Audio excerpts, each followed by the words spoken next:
Someone recently asked me in the comments, if you're not overeating, what does your doctor think the higher dose is going to do for you to generate more weight loss? And I sat there like, that's actually a really good question. And that question opens up what I think a lot of us misunderstand about Mounjaro or GLP-1 medications. Welcome to Slow and Steady with Andi. I'm Andi, and in this video, we're going to talk about why my doctor and I decided to go ahead and increase my dose, even though my appetite suppression is still really strong and my A1C has been perfect. I'll also share a quick update on how my seventh week on the 10 milligram Mounjaro has been going, as well as share an injection moment with y'all. Okay, so it makes sense that most of us probably think as long as our appetite suppression is really strong, there's no need to increase our dose because not being hungry is the point, right? At least when we're trying to lose weight. And if I'm in a calorie deficit, why am I not losing weight if I'm not overeating? When I was at my doctor, I was actually really surprised when she brought up going to the next dose because I did not come into this particular doctor's appointment even thinking about asking to go to the next dose. Up until this point, I was on the 5 milligram for 3 months and I was on the 7.5 milligram for 3 months, maybe a little over 3 months. So when I walked into the doctor's last week, I was only on my sixth injection of the 10 milligram. And in my mind, I'm like, there's no way she's even going to increase my dose so soon. I thought for sure she's going to want me to stay on this dose for at least 2 months. When I was venting to her my frustrations of how slow the weight loss part of this has been going, I was very upfront with her and let her know that my appetite suppression is still very strong. I don't have food noise, and maybe I should hold off going up to the next dose. And what she had to say to me really opened my eyes to a whole new aspect of how GLP-1s work. Yes, appetite suppression is a really big part of it, but it's not the only job of this medication. My doctor is also looking at things like metabolic health. And when I say metabolic health, I'm talking about all those underlying things that we can't see on a day to day basis. So, blood sugar.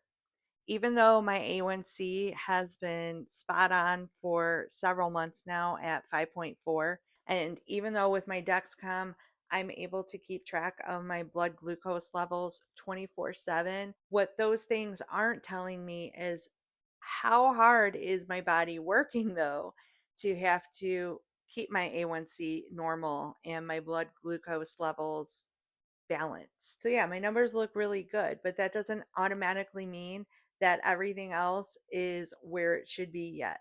Now, insulin resistance. Now, we all hear about insulin resistance all the time. Insulin resistance is basically my body not using insulin efficiently. And again, it's having to work extra hard for something that really should be easy. And that right there can really slow weight loss down, even if I'm not overeating. So I can be doing everything right, but my body is still not responding the way I expect it to. And then for me personally, I have good old PCOS. And at 51, well, I'm almost 51 years old. I am currently at the end of my perimenopause cycle and sliding into menopause any moment now. And both of those affect hormones and insulin resistance big time, which of course makes weight loss even more complicated. So we have all those things going on, making it harder to lose weight, even while using this medication that's supposed to make it easier to lose weight.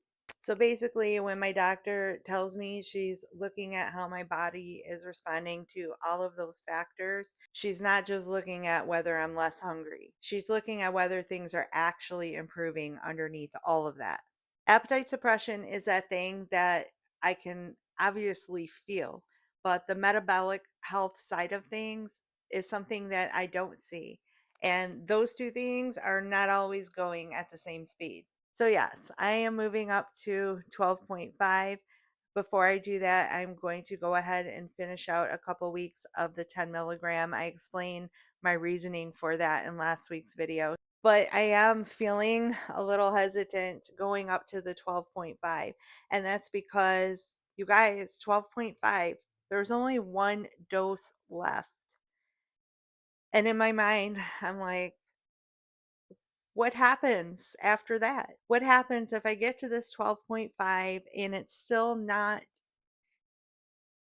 bringing my body to have more of a response? And then I go up to the 15 and, that's it. So, yes, that has me feeling very nervous. But at the same time, I'm like, well, what's the point of me staying on a dose right now if it's not doing what I needed to do? If I get to the 15 milligram and the weight loss hasn't increased, then I guess that's it as far as the medication working for weight loss. So at that point, I would probably just ask my doctor to send me back down to a lower dose just to keep my A1C under maintenance. And unfortunately, just accept that maybe I'm not even a slow responder. Maybe I'm just a non responder to this medication. Or just maintain the hope that they're coming out with something even more advanced than the terzepatide. This really has been this whole process of learning how my body is working or not working. And what I have definitely learned is this goes way beyond just about eating less. And those of us that are dealing with these metabolic issues, we fully understand that there is more to it than just cutting back our food. So that's where I'm at right now mentally with the dose increase. And even though it all makes sense, it still messes with my head a little bit. All right, so week 7 on the 10 milligram Mounjaro. Let me show you what that actually looked like for me this week. So let's just start out with the current weight. This was my weigh in this morning.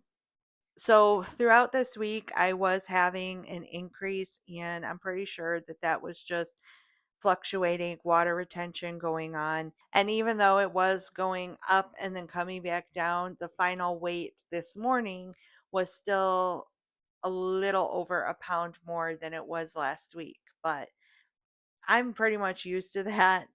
The weight has just been all over the place.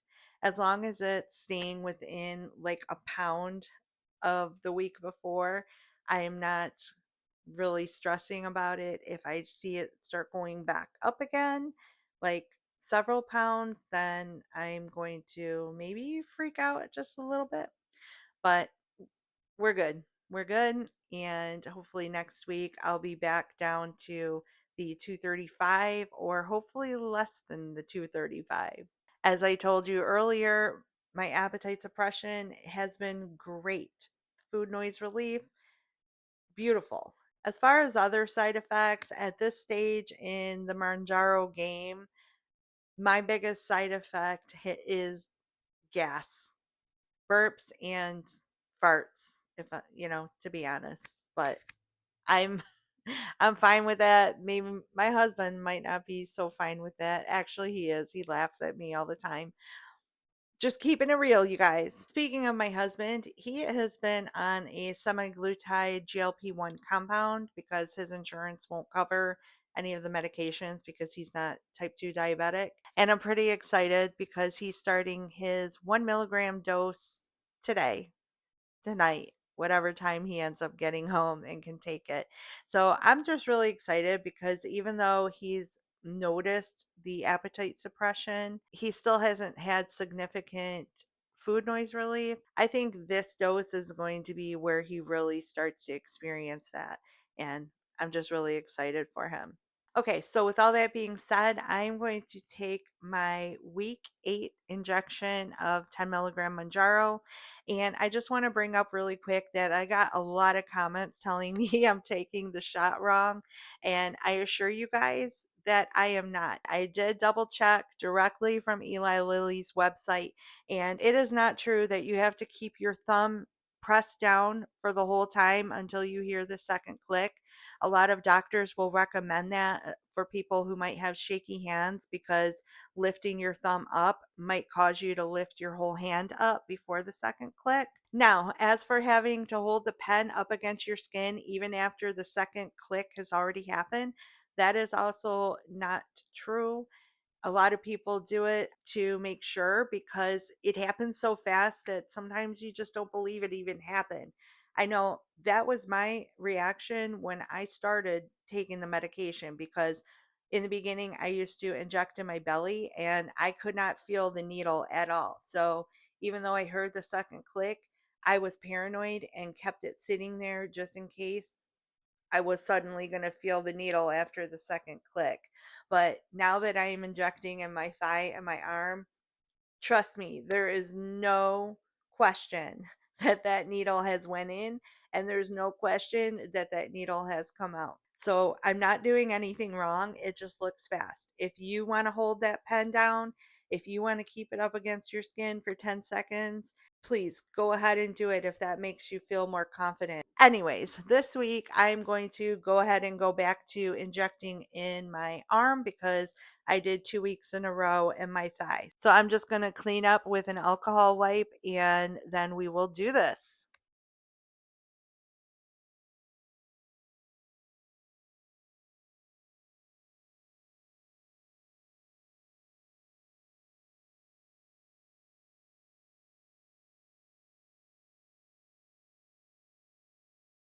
All right, here we go. 3, 2, 1, go.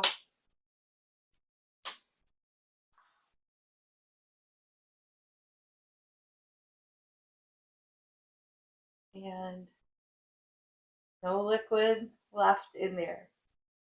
No dripping. We're good. Okay, so week 8 is all done. If your dose has been increased and you didn't really understand why, tell me about it in the comments because I can't be the only one who's ever had that question. So if you've been sitting here thinking, why isn't this going faster? Same, but I'm not giving up on this, and you shouldn't give up on this either. We're doing this the right way, slow and steady. See you next week. Bye. Been through a lot of pain. Some things are not the same as they were a year ago, but all will be okay. I move on each and every day. The past is where it stays, way back a year ago. I've changed for the better this time. I thought I would never be fine. I strive just to say I'm alright, and for the first time in a long time I'm alright. I've seen a lot.